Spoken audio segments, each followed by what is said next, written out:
Hello everyone, welcome to Math is Fun.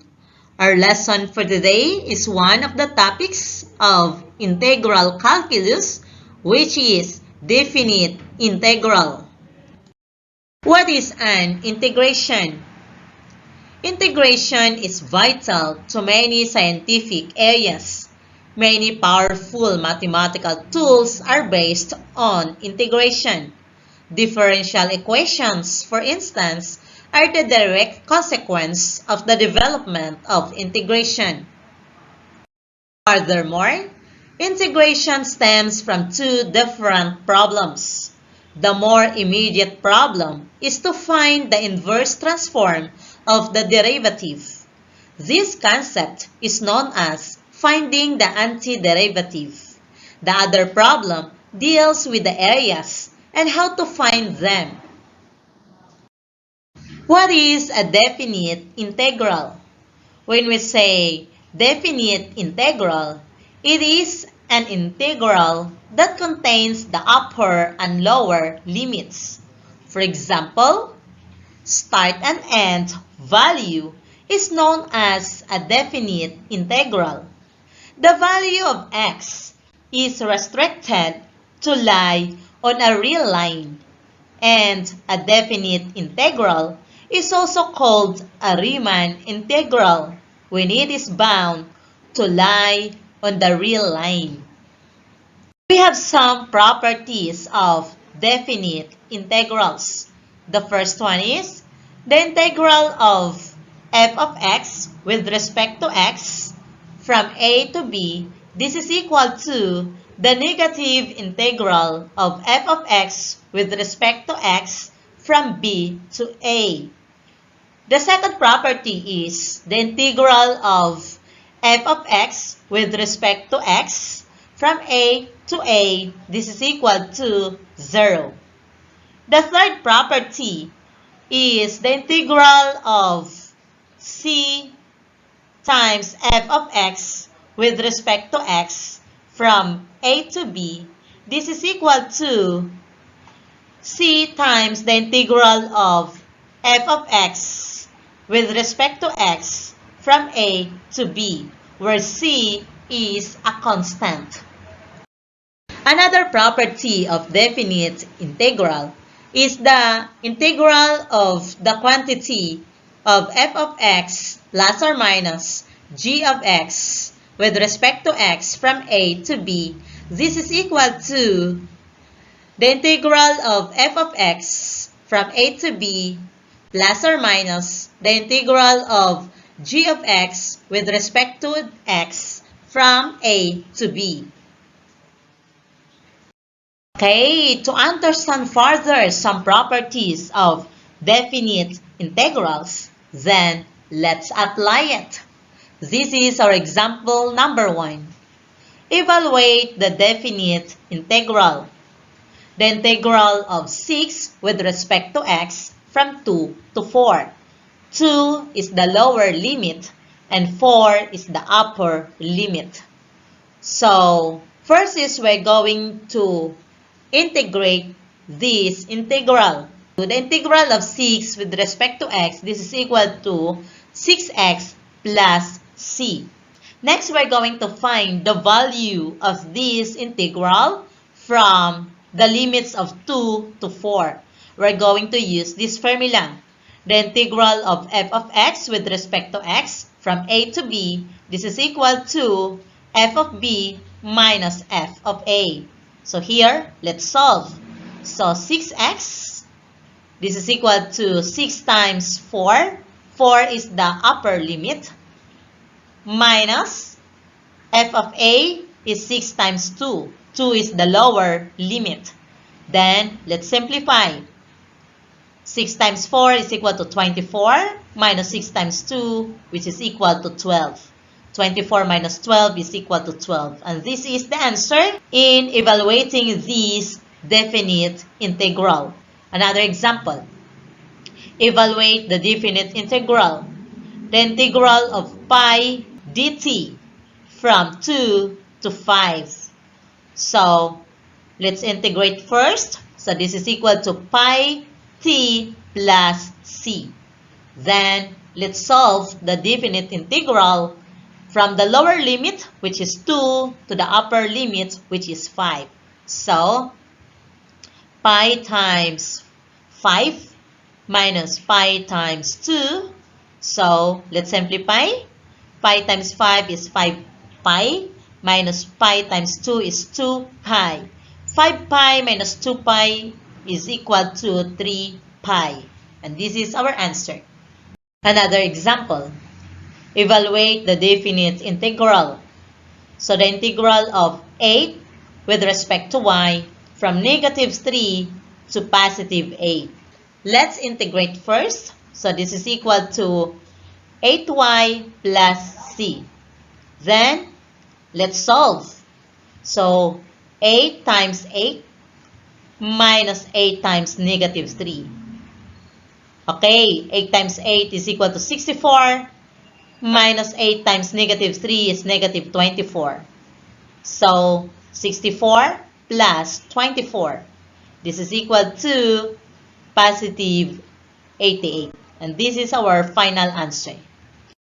Another example. Evaluate the definite integral, which is the integral of 5 dz. So, this is from negative 2 to positive 6. Okay, let's integrate first. 5 dz, this is equal to 5z plus c. Then, let's solve from the lower limit, which is negative 2, to the upper limit, which is positive 6. So, 5 times 6 minus 5 times negative 2. 5 times 6 is 30, minus 5 times negative 2 is negative 10. So 30 plus 10 is equal to 40. Okay, another example.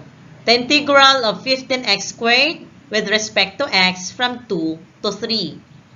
So first is we're going to find the antiderivative of 15x squared with respect to x. And this is equal to 15x cubed over 3 plus c.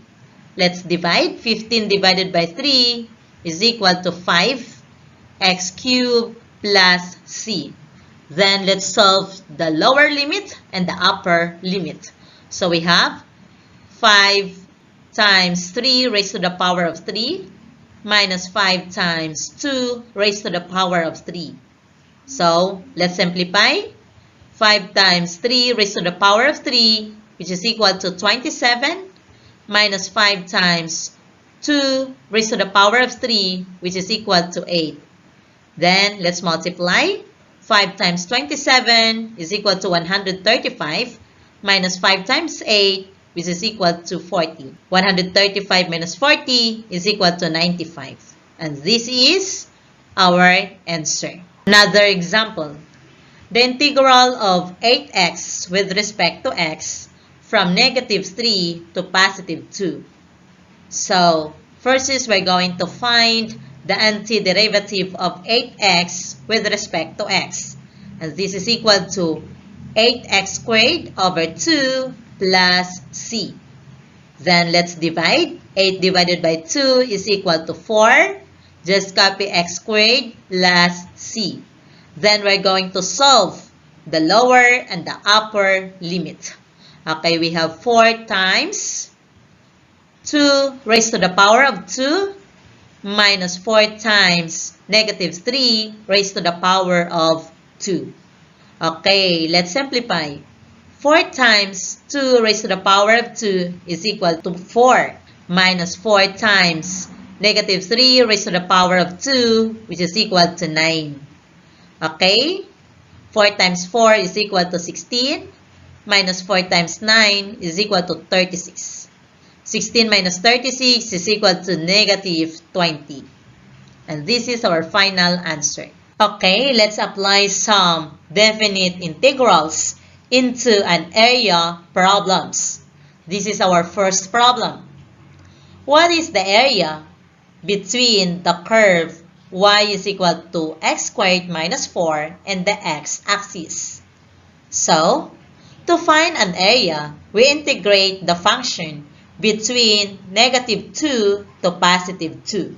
Okay, the integral of the quantity x squared minus 4 with respect to x from negative 2 to positive 2. Okay, we're going to find first the antiderivative of x squared minus 4 with respect to x. And this is equal to the quantity of x cubed over 3 minus 4x from negative 2 to positive 2. Okay, let's solve.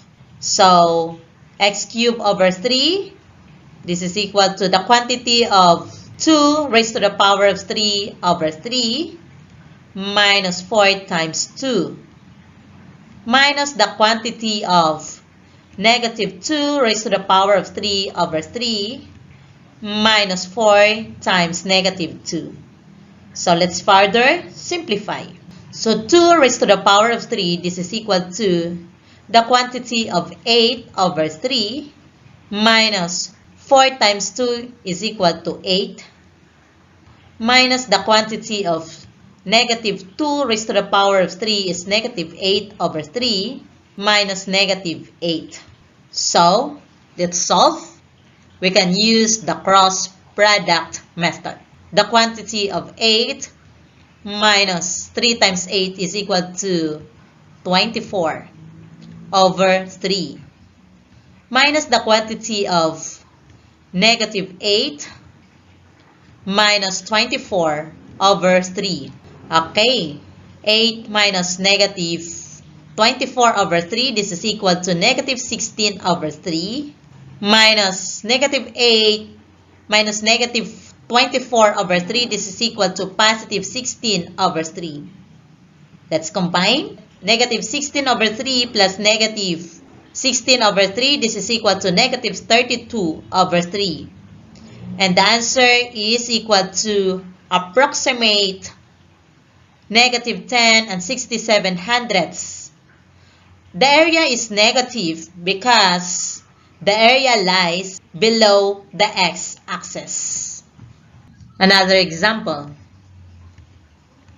What is the area of the shaded region from 1 to 3 with a function of 3x squared? So we're going to make an integration.